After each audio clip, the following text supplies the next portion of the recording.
Welcome. Michelle Trieste here with Lawrence Cezanne Cassimi. Thank you, Lawrence, for being here on a Friday. Thanks for inviting me. Great. See you. So Lawrence has he has a movement that's going on to look at the healthcare and some of the solutions. I'd like to kick this off with a very interesting video. So let me share this. So before we say anything, Michelle, happy Women's Day. Thank you. It's Women's Day. By the way, it's every day is Women's Day. Not only today, but today especially Women's Day. Well, thank goodness for the two of us. Can't be one without the other. There you go. All right. Let's see. Okay. All right. I hope you can see.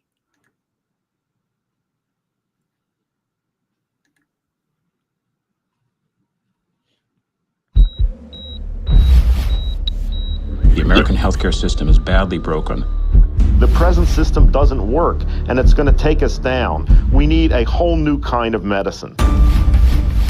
We're in the grip of a very big industry, and it doesn't want to stop making money. If I spend 5 minutes with you and then put in one of these stents, I probably get paid $1,500. For me to spend 45 minutes with a patient to try to figure out what their true problem is, probably get paid $15. It's a completely irrational system.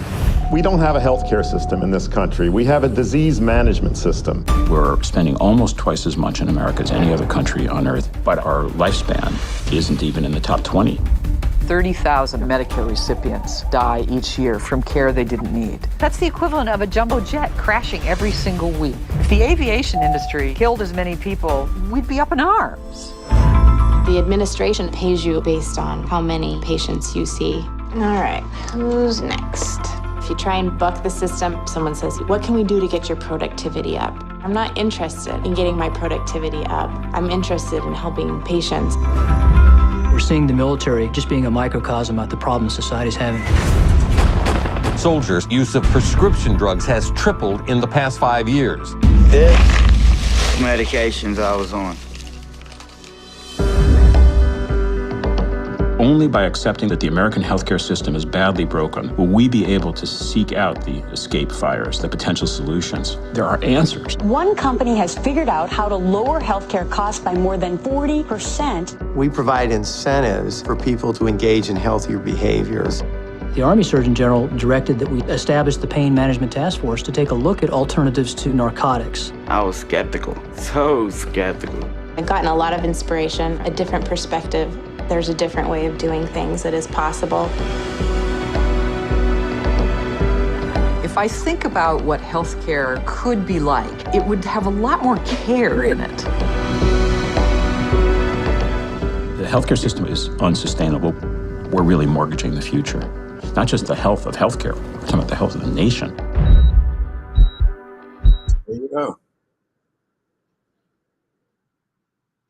So that is a little x-ray of what I think where we are today. It's unfortunate, but yes, we're in a big mess.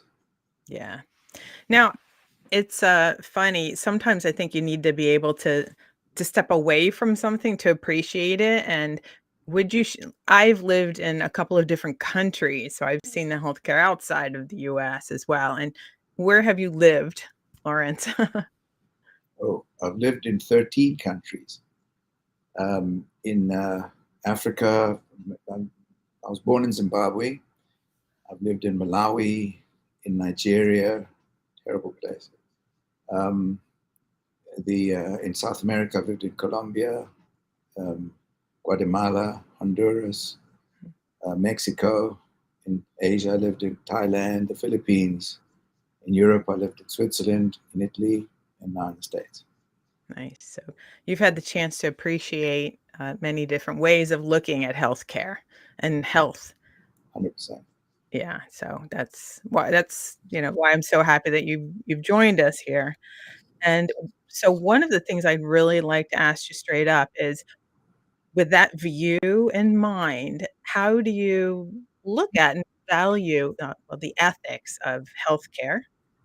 Um, Well, unfortunately, when we look at where we are today, there is a new god of money. Everybody, Say that again? A god of what?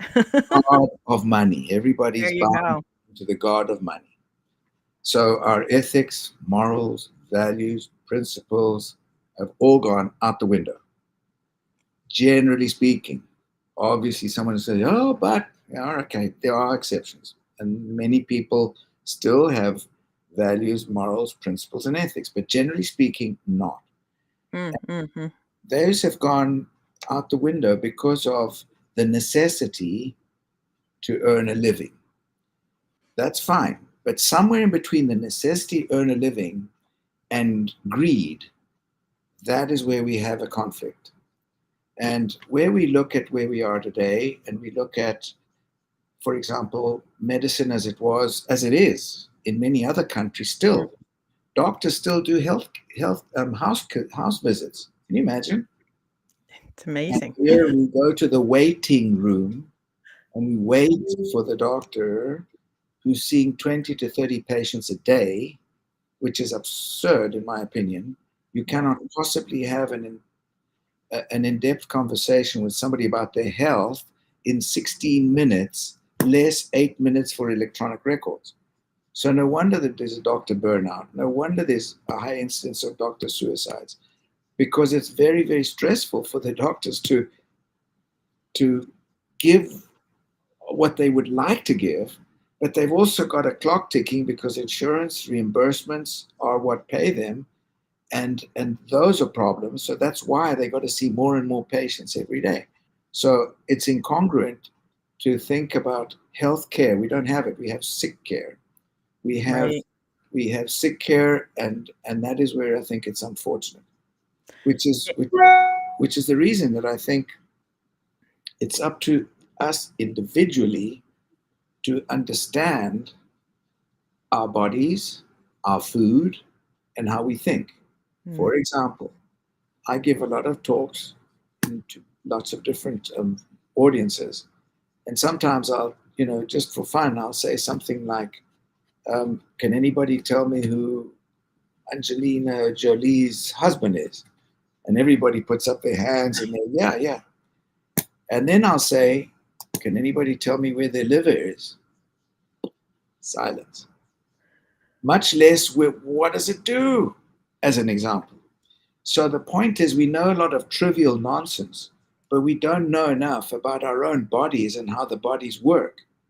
So if we were to take a little bit of time and instead of learning about TikTok and a lot of trivial nonsense, we were to learn a bit more about how our bodies work and how our mind works, there's a lot that we could do in preventive medicine.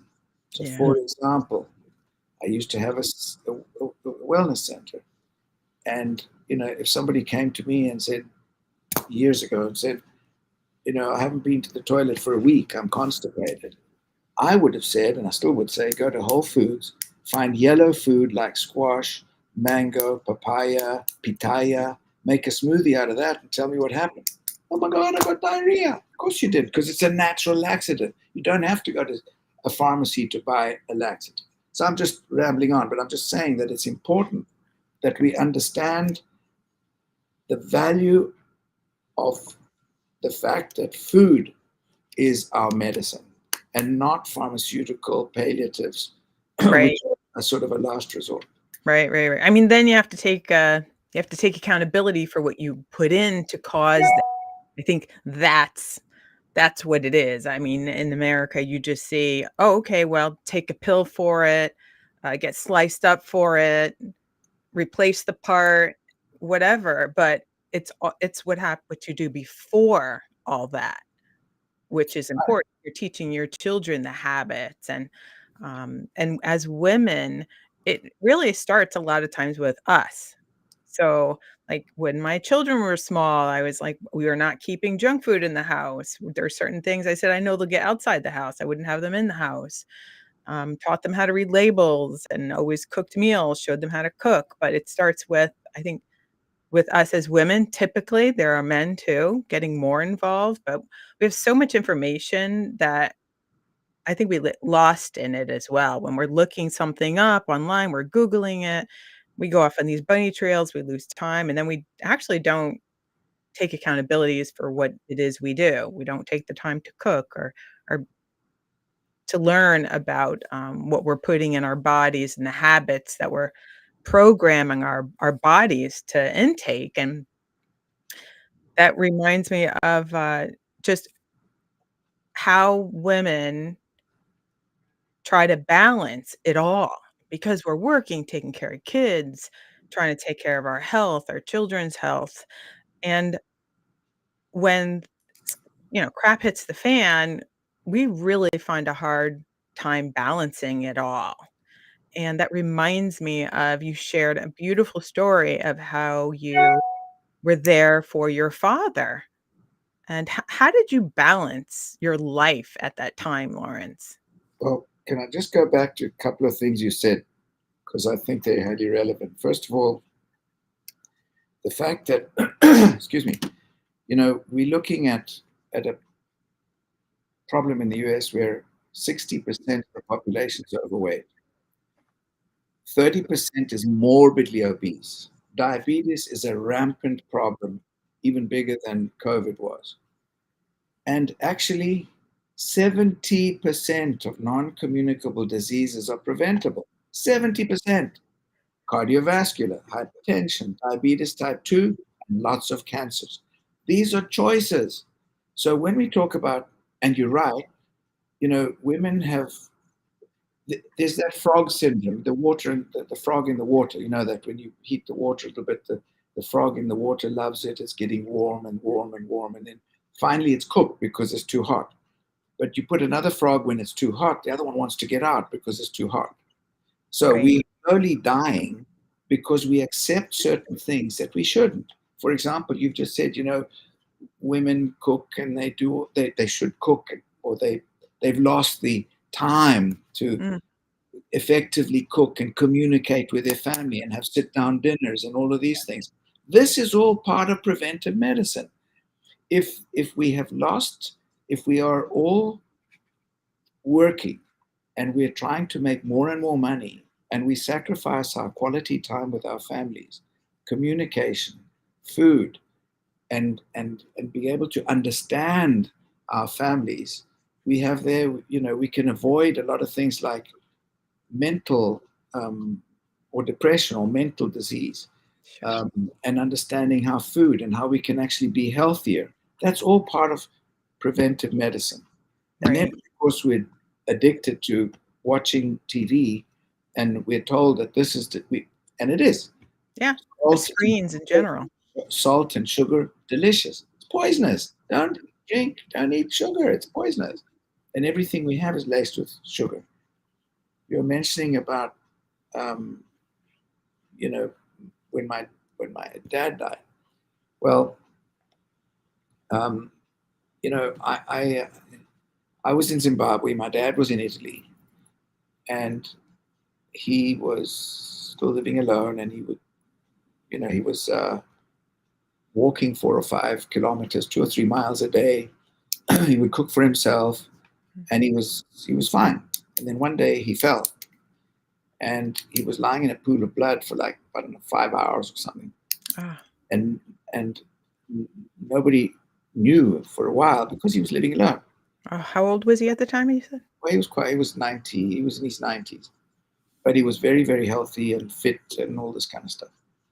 So the point is that there is a decision too.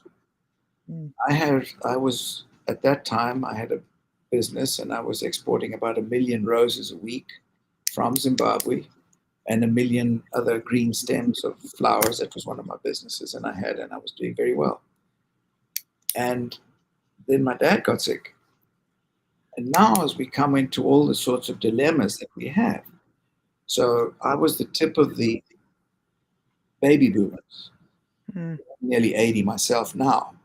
So when my dad died 20 years ago, I was already, I was in my 60s. Mm. So then you say, well, who's going to look after Dad? Well, we've now got a lot of homes and all this kind of stuff, which we didn't have then, because in Italy, especially, the family looks after the person who's ailing. We've Yes, lost in Europe. that too. Now we've lost that because now, for example, I wouldn't dream of asking my kids to look after me because they've got their own lives to lead and they're all busy and they've got to take their kids to ballet or whatever it is they've got to do and so on.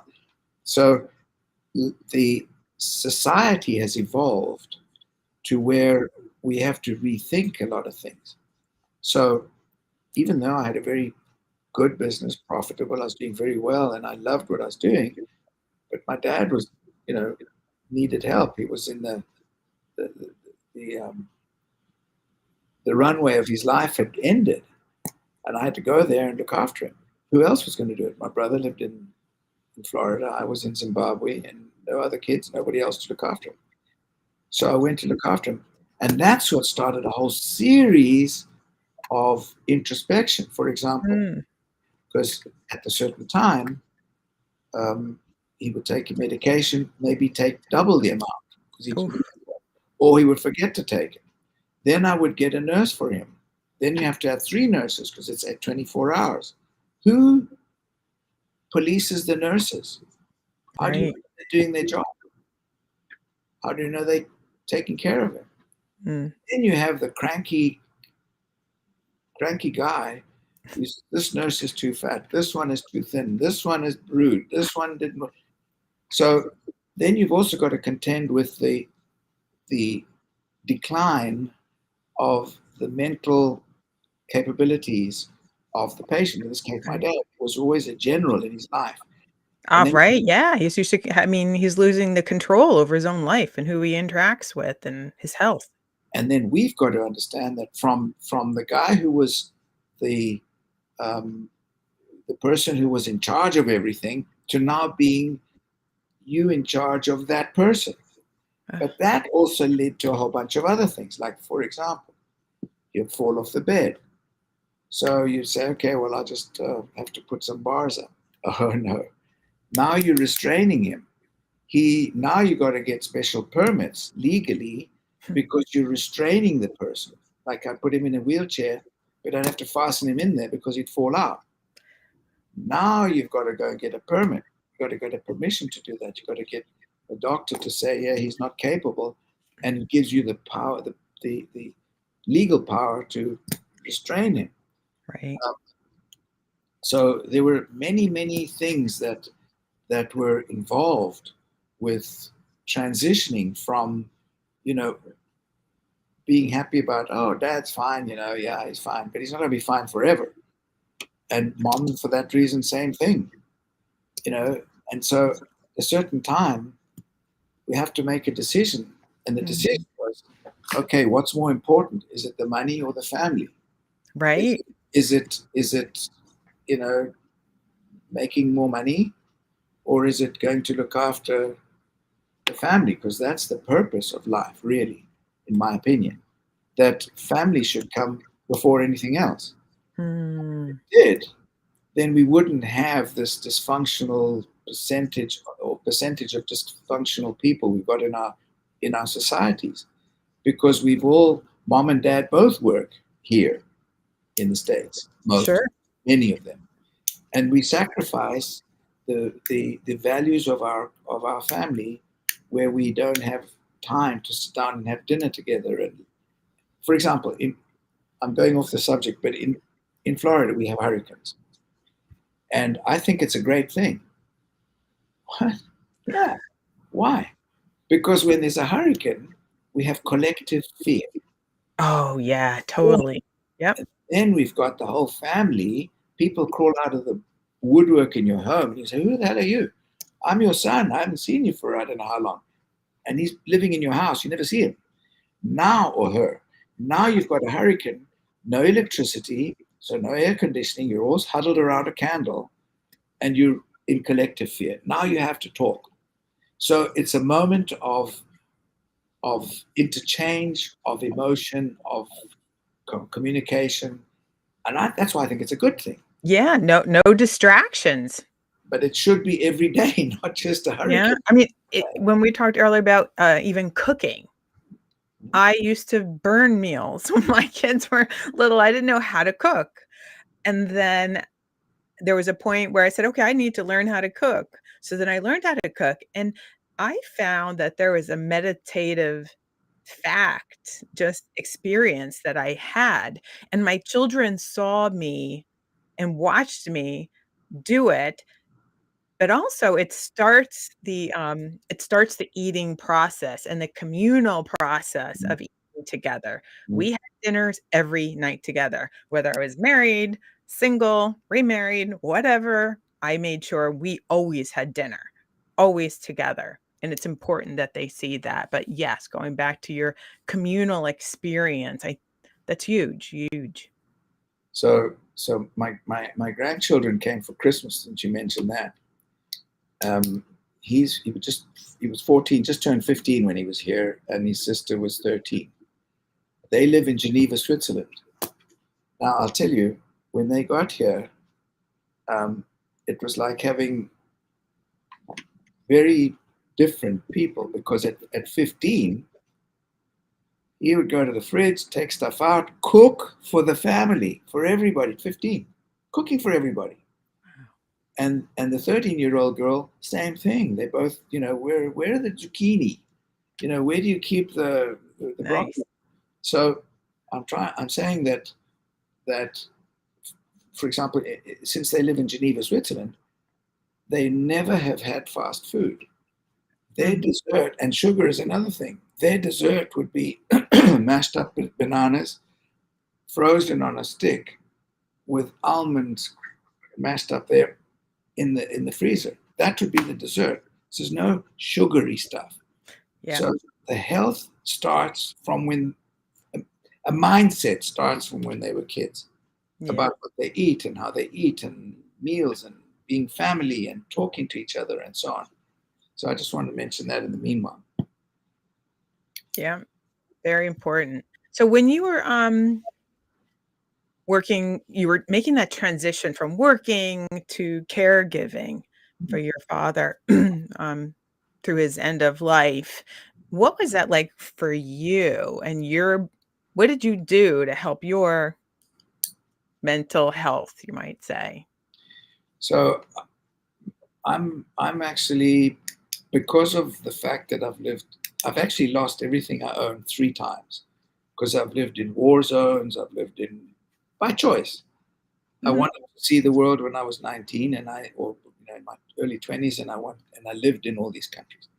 So my mindset is of gratitude. Every morning, no matter what, I get in the shower and I think how grateful I am that we've got water. Half the world has no water. Literally, we've got hot water. Our bodies are perfect, and but we take it for granted until we don't have it. So my mindset was of gratitude always. So when for example, we have breakfast, excuse me, sorry, we have breakfast and we have maybe an apple, for example. And I think about where it came from, the tree, the rain, the sun, the soil, who picked it, who packed it, who shipped it, who brought it. The universe is involved.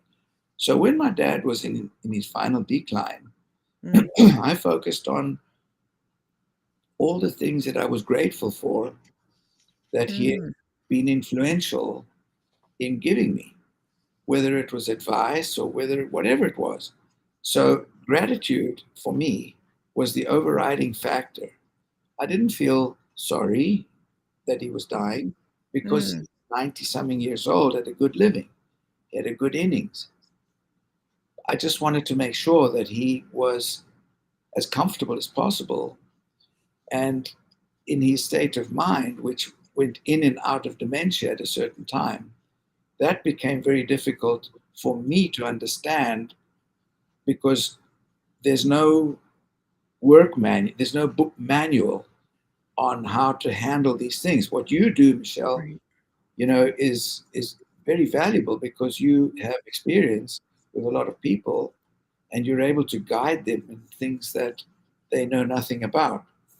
I was one of those who knew nothing about how to handle, how to approach anybody that is, in their final parts of life. And Right. it takes a lot of rethinking, because it's easy to go down into a state of, oh my gosh, what's the end of the world? My dad's dying, my mom's dying, Yeah.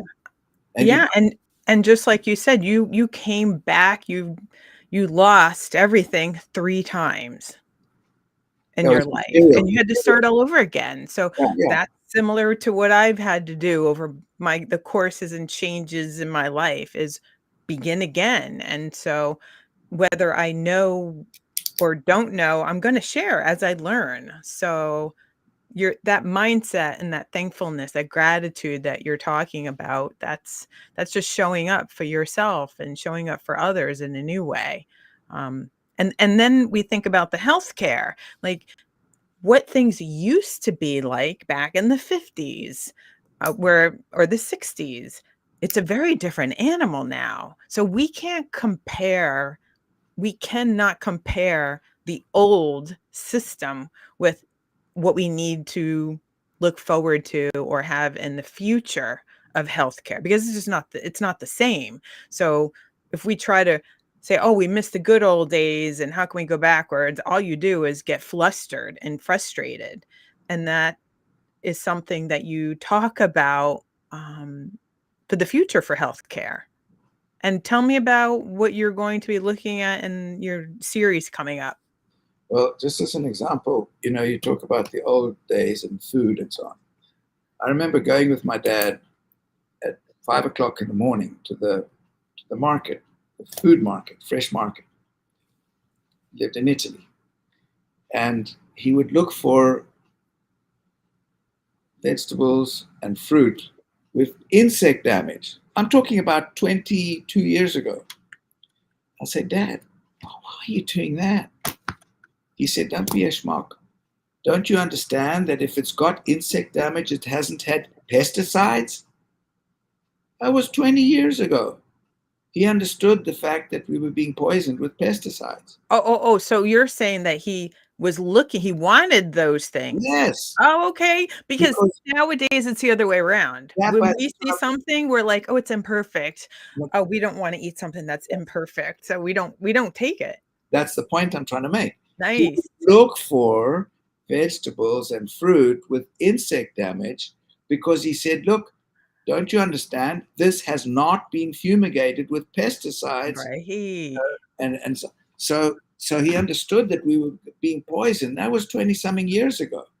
Wow. Yeah. And if we look around today and we see the quality of our food, which is terrible. If you take a tomato in Italy and you cut it in the other room, you can smell it in this room because the fruit is the vegetables and the fruit have a different quality of food. They're not genetically modified. It's many reasons.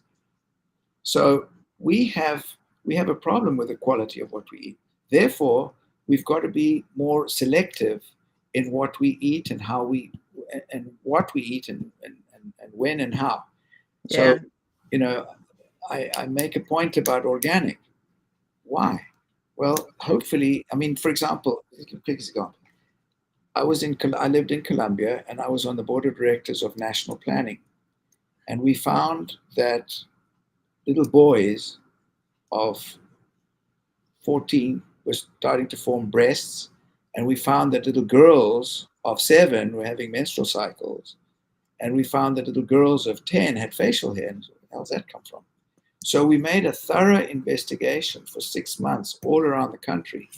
And we found that the cheapest form of protein was chicken.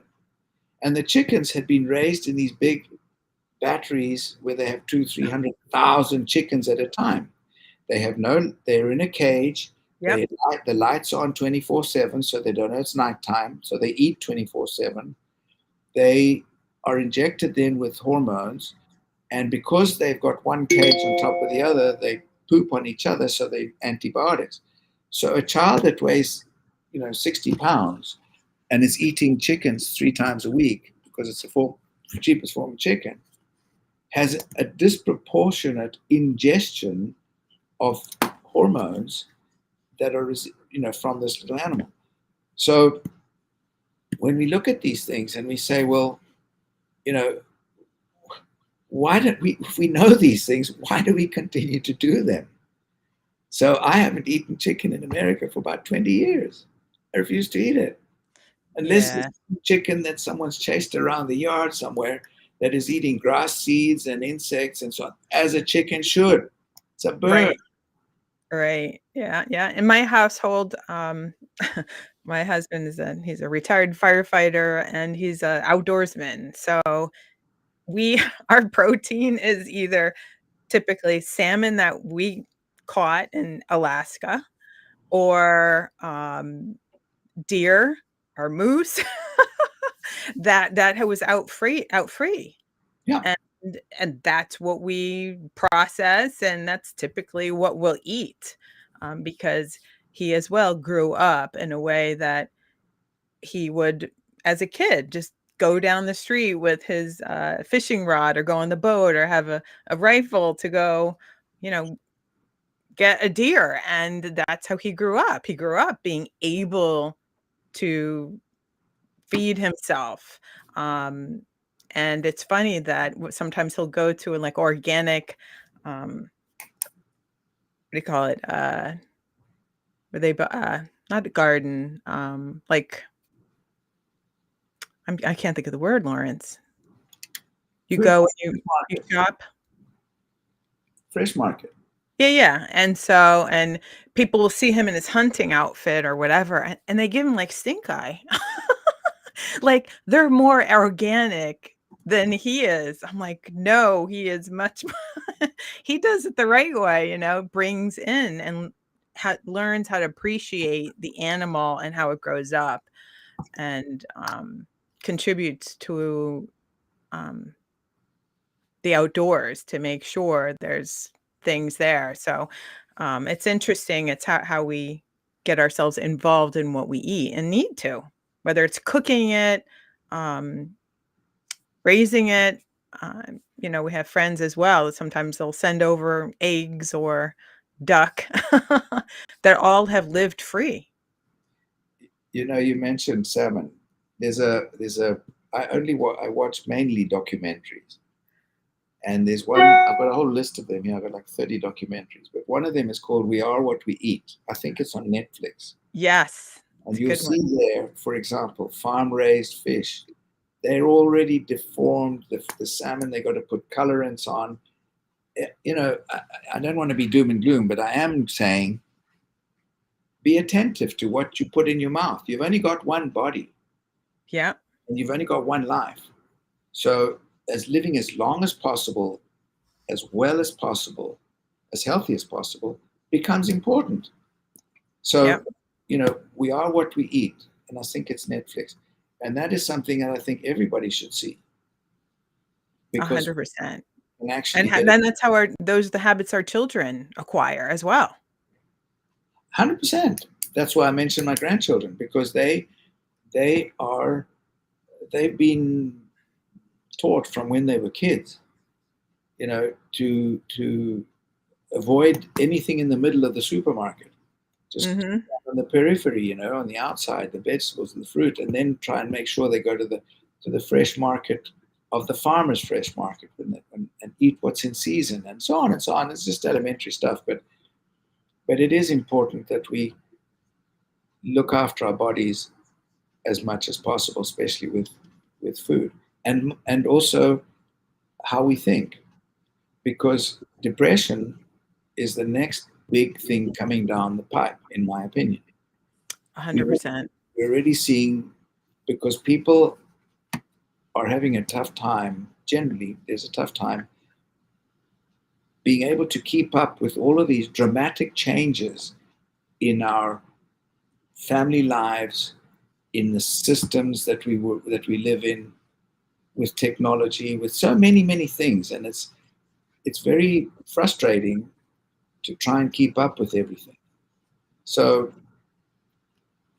today, for example, I give talks every Friday, and today I had a glitch on technology, and I got a headache. And I always talk about how well do you know yourself? And I profess to know myself pretty well. And my Achilles heel is trying to handle technology when it's not going well, and I'm a klutz at it. So, Yeah. so I'm just saying, depression is something that we see coming down the road, and a lot of people need help with that. And Yeah. That's part of the system that's I find so frustrating because, I mean, I'm 57, and I think in general, a lot of 57-year-olds, which I'm surprised are not that comfortable with technology. Like, yeah, I mean, anyone can get on YouTube or whatever, but what I find very frustrating is that in healthcare, everything they want the the company they want everything by apps. So all these big companies that are buying these medical practices, promising more money to the for the physicians because they're so swamped. But, these guys wanna make the big money, the companies that are buying these practices, and then they're like, "Okay, we're just gonna cut out the people, and so we're not gonna have administrative people and being the in between." So everything is apps now. So I that's one thing I find extremely frustrating, and I really pisses me off to think that even me, they're always like, "Oh, yeah, you can just get it on the app. Download the app. You can see all your health history. You can put in this. You can find your results." I'm like, "No, you need to call me, and I'm not doing it." And that's how everyone's looking to save money, and it deteriorates in the care. so you mentioned two things that are extremely relevant, coincidentally, to something today. So, we talk about the doctor's bedside manner. The doctor is an expert in his or her medical field. Mhm. But then after that, the doctor's not a businessman or woman. They don't really know how to run a practice. Sure. They um, they don't learn things like bedside manner. Mm, People don't care how much you know, but do they care about how you make them feel? right. Just like end of life That's conversation. everything. They're So not trained. you've got to make people raving fans of what you're doing or who you are. So you mentioned that the clinics taken over. So there's a group in Florida, I'm going to name it. They took over, I don't know, 1,200 clinics. And the first thing they did was, which is relevant to what the little clip at the beginning was, we want the return on investments. Yeah. And so here's a doctor who's had a clinic for 20 years, and he's got, let's say, 15,000 patients, and they know that doctor. Now that doctor's sold to the group, and they say, well, we've got to have more patients, got to make more money, less time with the patients. So the doctor people were raving fans of that doctor's completely lost touch with that. And that is another thing where these changes are taking place, and where people feel abandoned and lost and kind of like, 100%. oh God, I used to be able to talk to the doctor for half an hour, and we had a relationship. He understood everything here because he knew my family, he knew who I was, Yeah. he knew everything about me. Now the doctor's looking at the computer while he's typing, if he hasn't got a scribe, and he's got 16 minutes less 8 minutes for electronic records. So there's no more empathy. There's no No. warmth between that. And so again, society's changed, and we've lost that touch Yeah. of being able to help people even on a mental side, and this is something that I'm saying on the psychological side. In fact, here's something really interesting too. If you go to pubmed.gov, which is my go-to place that I go to, every doctor, pubmed.gov, and in there, put any disease you care to mention. And you can actually put it on the screen, share screen, pubmed.gov, and put there, for example, Alzheimer's, and next to it, put antioxidants. Hold on. Med.gov. I'm just adding this. Hold on. Yeah, pubmed.gov. Wait. Oops, that's not what I wanted to do. PUB. Hold on. PUBmed.gov. And next to it, put Alzheimer's, and then put space antioxidants. Just to give you an example. PubMed.gov, Alzheimer's, and next to it, antioxidants. Or any disease, that doesn't matter what it is. And you will see there 12,000 studies. Now, which psychiatrists are actually focusing on antioxidants for Alzheimer's? We then go to pharmaceutical solutions again, and it's not there. That's not where we're supposed to go. Look at the blue zones, where people live to 100 years old, and they're still walking, and they're still exercising, and they still have communities, because all of these things are part of that wheel of life, which is encompassing the family, the community, the society, our food, our exercise, our fitness, our health, and all of these different things. Did you find PubMed.gov? PubMed, PUBMED.gov.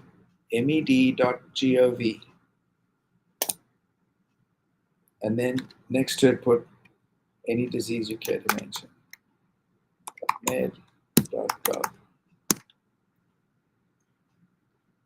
www, obviously. And put any disease. Then you'll be surprised. Depression, antioxidants. The body has a big part of how our mental part is as well. You're on mute, I think. You're on mute. Can't hear you. Just muted yourself. See? Clicking around. Now I can hear you. Yeah, even after we eat, just crappy food, think about it. And, people just finished watching the Super Bowl, and you think about all the crappy food you eat and how'd you feel after. It just takes you days to recover from that. So all of these things are important for our mental well-being and how we approach and help other people. We've got to understand who they are. We've got to understand how they feel. We've got to understand how we can best. And by helping other people, it just could be a kind word. Just remember somebody's name. I believe in you, rather than let me help you. I believe in you. That empowers them to do something. Yes, it does. It helps them switch their mindset to the cup is half full rather than cup is half empty. It makes a huge difference, physically even. That's right. In your cells. So tell me about your wheel of life that you'll be sharing at in April on Zoom. So if people want to join in. If you can imagine a wheel, a cake. Okay. With 6 wedges. So in those wedges, you've got family. This is your life, everybody's life. You've got family, you've got spirituality, you've got community, you've got money, you've got fitness, you've got health. There's our 6. Okay. So all of those have to be in harmony. I joke about people who are multimillionaires and they're on drugs, recreational drugs. Why? Because money is not the solution.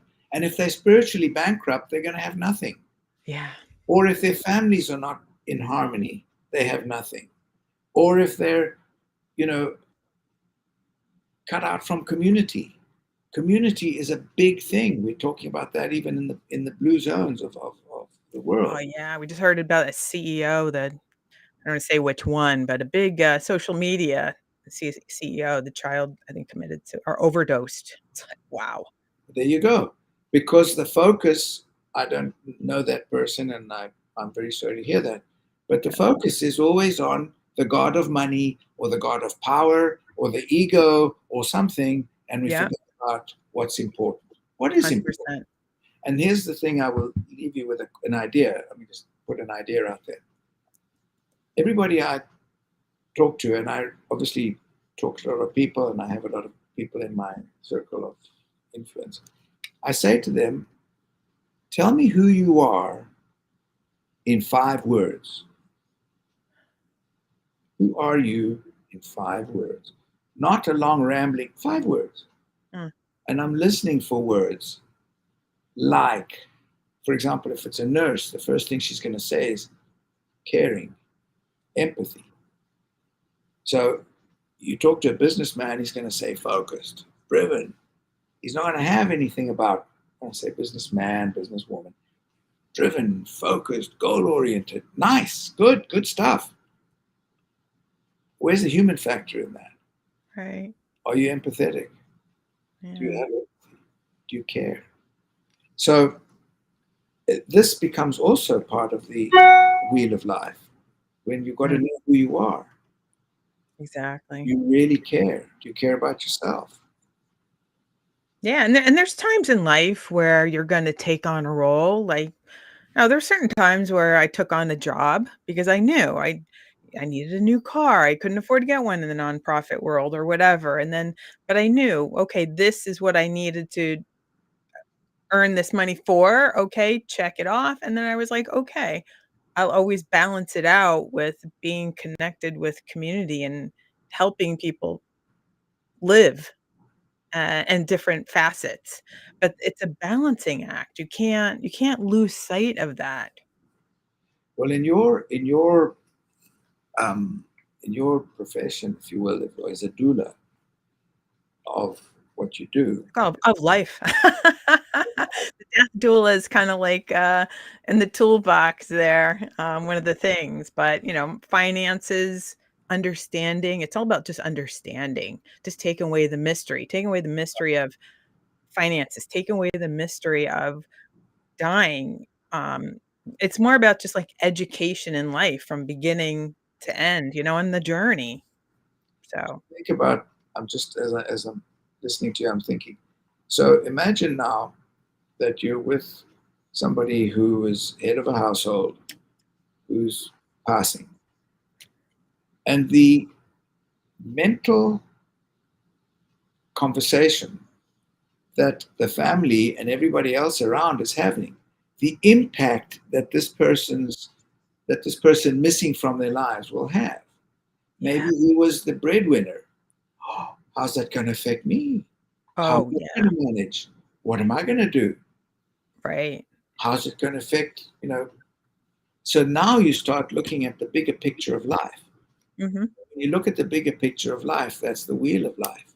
The wheel of life encompasses all of the things that we look at. So Yes, exactly, when exactly. somebody's no longer going to be there, that is where you have a lot of introspection and you say, well, how am I going to survive?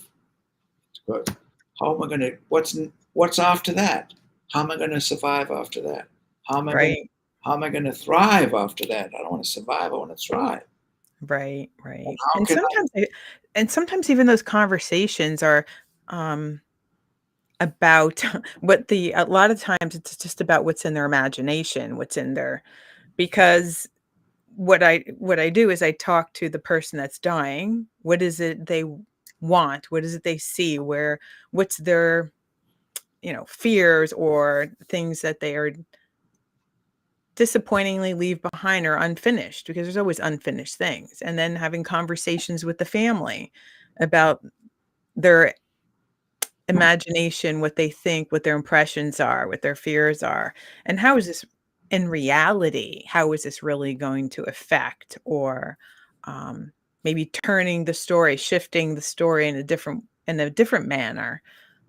So those are all part of the conversation of unwrapping and taking the onion and taking off the layers and really looking at the core and saying, allowing people that space to really discover, is this really as bad as it seems? And what is the beautiful thing that will come out of it? I think that's the special place for everyone.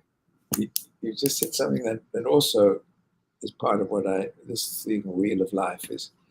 I have those 3 questions. One is, tell me who you are in 5 words. How well do you know yourself? Because when things are good, we all love each other and hugs and kisses. But when things go badly, how do you act? How do you react? In the hurricane in Florida. Exactly. And the third question is, what do you want? So I ask this at people, whether they're 18 or whether they're 78. And you'll be amazed how, and I just say it in this way. I don't want anybody to get to my age and say, I wish I coulda, shoulda, woulda. I wish I could have done this. I wish I should have done that. I wish I would have done. Why? Because if you know what you want, then you'll be able to rest in peace when the time comes and not have this anxiety. I mean, I'm going to miss life like crazy because I'm so in love with everything, the sunshine, the flowers, the rain, all of these things for me are fulfilling. And of course, family. But I don't want to be missed in a sad way. Yeah. And I don't want to miss as, like I haven't done something. Right. Like you said, you fished your salmon from Alaska. On my bucket list, which I'm going to do this year, in July, is to go to Alaska. And I want to go and actually eat salmon that I've fished. That's one of the things that is in my bucket list. Nice. So we should all have a bucket list so that we don't have these apprehensions for the family and the family with us either. Right. Well, my husband says he doesn't have anything left in his bucket list, so that's a good thing. But I mean, that's why I'm here, because this would be something, sharing knowledge as I learn with others, so then they feel like they have the resources on some level. To me, is that's why I'm here, because if I don't do it, I would regret it. Like, of course, it's scary and hard to come online and do these things, but it's worse if I don't. Like, I need to do things that at the end of the night, I feel that I did the right and good thing. It doesn't mean it wasn't hard. A lot of times it is, but I know that I can rest in peace tonight by just showing up and sharing, like, information that, like, someone like you have. To me, I've done a good thing today. So I think that's, on some level, the gratitude, we can just try to do that every day. Sure. Yeah. And the other thing is, preempt your regrets. Yeah. Preempt your regrets. Nice. Don't have regrets. If you're not gonna do something and you regret it, then do it. On the other hand, don't do something that you're going to regret afterwards. So preempt your regrets. Think about it. What is it that you want, so that you won't have regrets if you do it, or that you won't have regrets if you don't do it.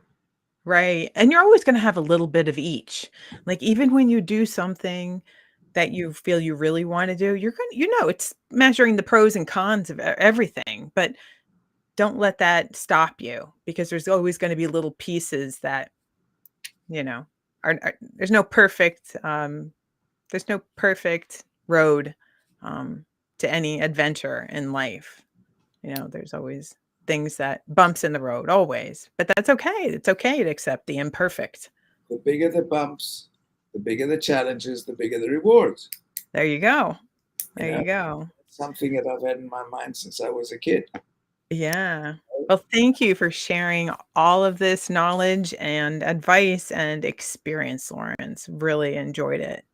So let me know where we can find your Zoom link. I guess if you don't have it available now, then I'll put it in the post for later so people can join you on your weekly Zooms about the wheel of life and just take a look at their own life. The weekly Zooms, I've got to put it in somewhere, but I will, just go to my website, which is, Yep, I have it here. And then from there, connect with me, and I'll give you the link. Perfect. The direct thing. Perfect. Well, we will see you soon. And to everyone, thank you for being here and listening. Until then, peace out, enjoy your week, and live your life. Thanks. Michelle, you rock. Thank you so much. I would never believe you're 57. So keep That's because I make sure, like you do, I make sure I live my life and ride my bike. There you go. I got to ride with the dudes. All right. Blessings. Take care. Thank you.